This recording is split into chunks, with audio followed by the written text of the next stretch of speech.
क्या हो गई?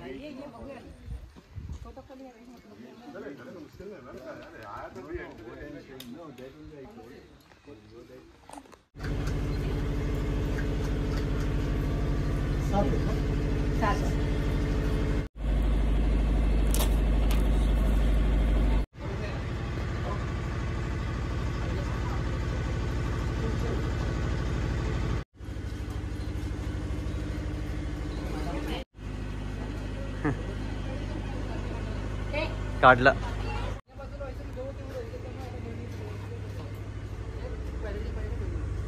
याला मळणीचं कळ म्हणतात. मग पूर्वी बैलाच्या पायाने धान्य काढलं जायचं. आताच्या युगामध्ये सगळं मशनीवर चालतं. जे काही शेतामध्ये पिकाल असेल ते कडक उन्हामध्ये सुकून या बैलांच्या पायाखाली पसरवलं जायचं. जेवढ्या स्पीडने बैल चालतील तेवढ्या स्पीडने बैल शिकले जायचं आणि खालचं धान्य तुडवलं जायचं.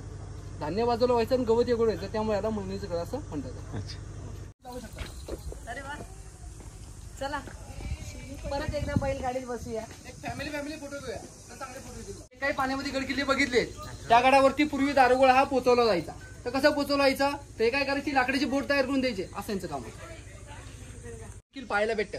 तर जावळीचं खोरं काम म्हणतात. तर शिवाजी महाराजांच्या टायमीला एवढं घनदाट जंगल होते की सूर्याची किरणं खाली जमिनीपर्यंत पोहोचत नव्हती. त्या जंगलामध्ये जरी माणूस फसला तरी बाहेर पडू शकत नाही. बापरे, असं जंगल म्हणतात त्याला. तेव्हा म्हणजे काही चांगलंच नाव आहे, मला पण आठवण. त्यांच्यात बनवणे असे 2 वर्षाचे मला. त्यामुळे काय हा जावळीच्या खोऱ्यामध्ये खबर करून गेली. खबर खालच्या बाजूला. आता समोरचा बुरुज बघतात, त्याला अफजली बुरुज म्हणतात.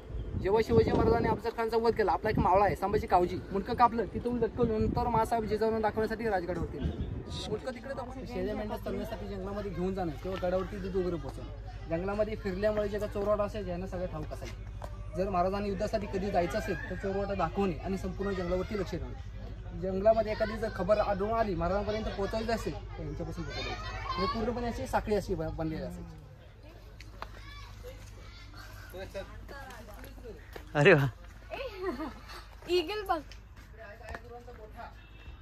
30-150 जणांचा अख्ख्या ग्रुपला सांगतो. तुमचं जे काही तुम्ही कामाला आहे जॉबला आहे आम्ही. किती माणसं आहे तिथे? तसा 25 स्टाफ आहे. तर घरामधली आपली मोकळी जागा म्हणली त्याला आपण ओटी किंवा उसरी म्हणतो. तर पूर्वीच्या स्त्री तिथे काम करायचे. आता दळण वगैरे दळायचं असेल तर मशनीमध्ये आपण टाकतो, गिरणीमध्ये. तर पूर्वीच्या स्त्रिया काय करायच्या, जात्यावर दळण दळलं जायचं. मेन म्हणजे अशी 2 प्रकारची जाती इस्करी जायची, एक दगडाचं आणि एक मातीचं. तुम्ही मातीचं जातं कधी पाहिलं होतं का? नाही बाबा. जंगलामध्ये जे काय मुंग्यांचा वारवा असेल त्याच्या मातीपासून तयार केलं जातं. ते तयार झालं की सपाट जागी ठेवावं लागायचं. म्हणजे बारीक कडधान्य असतील, नाचणी, वरी, बाजरी हे दळण्यासाठी वापर करायचा. जेव्हा कामाची गरज भासेल तेव्हाच काढायची. कामाची गरज संपली की उचलून माळ्यावर ठेवायचं. मातीचं दगडाचं म्हणलं तर मोठी कडधान्य भरण्यासाठी. आणि पूर्वीचे लोक धान्य स्टोअर करून ठेवायचे. छोटं आहे त्याला कणगुलं म्हणतात आणि मोठं आहे त्याला कणगी म्हणतात. कणिंग म्हणतात. म्हणजे ह्याच्यामध्ये धान्य स्टोअर करून ठेवायचे. आता किडमुंगी लागू नये म्हणून धान्यामध्ये आपण हातांची सडी म्हणतात, त्याच्यावर धान्य वर घेऊन जायचे होते. आता आतल्या बाजूला ते स्वयंपाकघर. तर जेवण वगैरे असेल तर चुलीवरती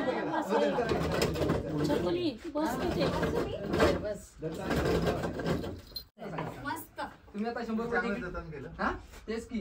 हे पुढच्या पिढीला हा कळला पाहिजे आपला इतिहास. जी लहान जी मुलं येणार आहेत त्यांना काहीच कळणार नाही. पुढे त्या खालच्या असते त्याला फ्री मध्ये.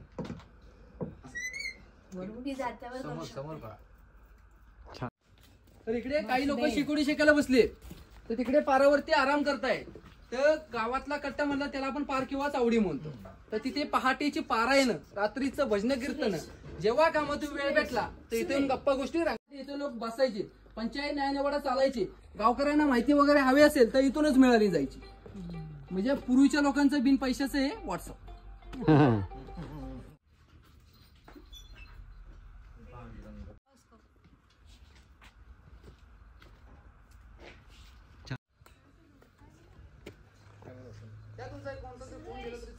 ठीक आहे. हे काही माहित नव्हतं. बाटल सिस्टम चालायची. 12 बलुतेदार पद्धत म्हणतात त्याला. बरोबर. एखाद्याच्या घरी गेलं, काम केलं, त्यांच्याकडून आपण धान्य घ्यायचं असं चालायचं. किंवा एखादी वस्तू दिली किंवा दुसरी वस्तू घ्यायची पूर्णपणे. त्याला बाटल सिस्टम म्हणतात. म्हणजे आता हे काय करायचे, लोहार काम. गावच्या मुख्यांची काय कामं वाटून दिली जायची त्याने तेच काम करायचं. लोहार काम हा पूर्वीपासून चालत आलेला व्यवसाय आहे. आता कोणताही व्यवसाय असेल तर कोणी देखील करतंय. म्हणजे याला पिढीगत व्यवसाय म्हणून ओळखला जातो. यांच्या घरामध्ये एखाद्या मुलाने लहान जन्म घेतला, ते मोठं झालं, त्याला कामाची आवड निर्माण व्हावी, लहानपणापासूनच काम दाखवलं यायचं. कारण का आपल्या पुढे पिढी व्यवसाय चालवावी म्हणून. हे नक्की नेमकं काम कोणतं करायचं. पुढे कोळसा ठेवलं असतं, जिथे मेटल गरम करून आयरन ठेवून गाव घातला तो पाहिजे तो आकार देतात होता. असे पूर्ण काम करायचे फॅमिली. किती गोड आहे. फक्त ते बुरुड किंवा गायकडी म्हणजे इरलं, माशाचं टोकरं, टोपल्या, सुपं, कणगी, गालगं हे तयार करून देणे म्हणजे बांबू पासून विणकाम करायचे.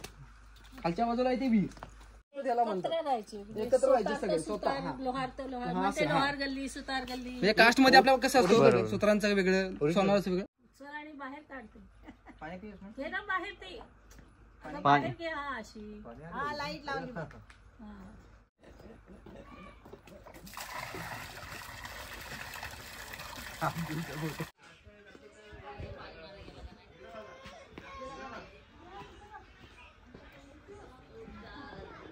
कसं तयार केलं जायच्या तर जंगलामध्ये जाऊन एखाद्या प्राण्याला मारलं जायचं. ज्याचं ते चमडा असतं ते कडक उन्हात असेल, खोगीर, पकाल, मोठ, भाता हे तयार करून त्या सामान्य लोकांना विकायला ठेवले. आणि एक ढाली सुद्धा तयार करून दिली मावळ्यांसाठी, जे कड्यापाड्यातून आनंद घ्या. व्हिडिओ काढा ना, व्हिडिओ.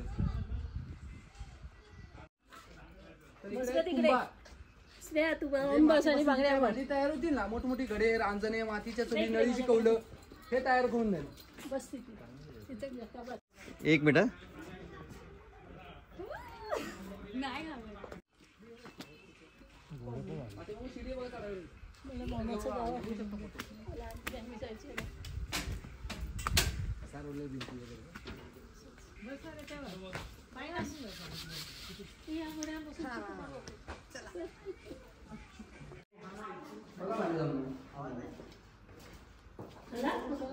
ओरिजिनल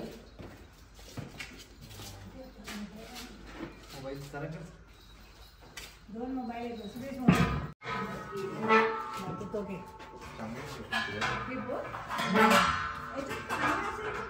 जेवण बनवण्यासाठी.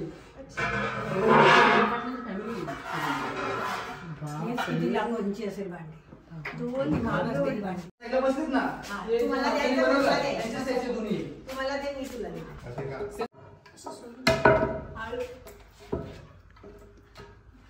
डोक्यात टाका एकमेकाच्या.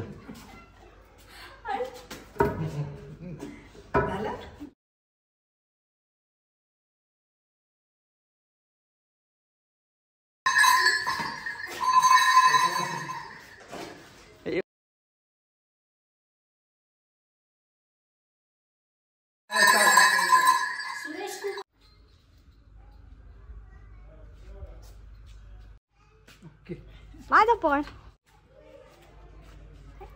आपण नवारीसाठी घेतली ना की चंद्रपूर लावायची. ते तर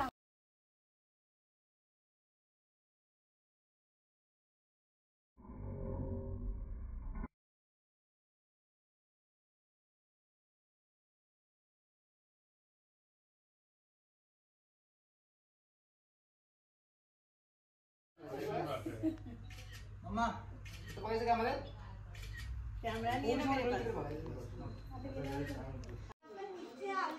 बोला ना जरा, बोला, गप्पा मारा.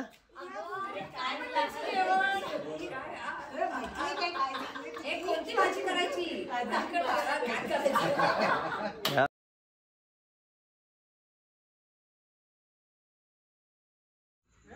नाही होत, पाच नका बसू. महाराजांचा इन्सल्ट होईल असे.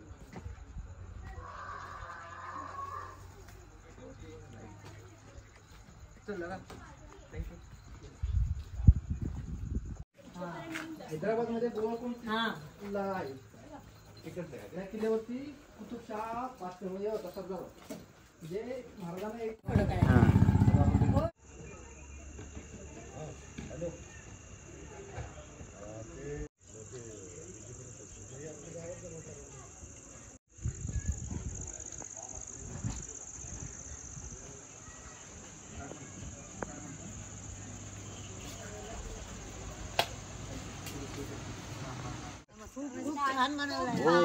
महाराजांची आठवण चांगली छान चालली. या ना आमच्यामध्ये फोटो काढा. साहेब बरोबर फोटो काय आमच्या मागे उभे राहू का. बरोबर लाईट येते.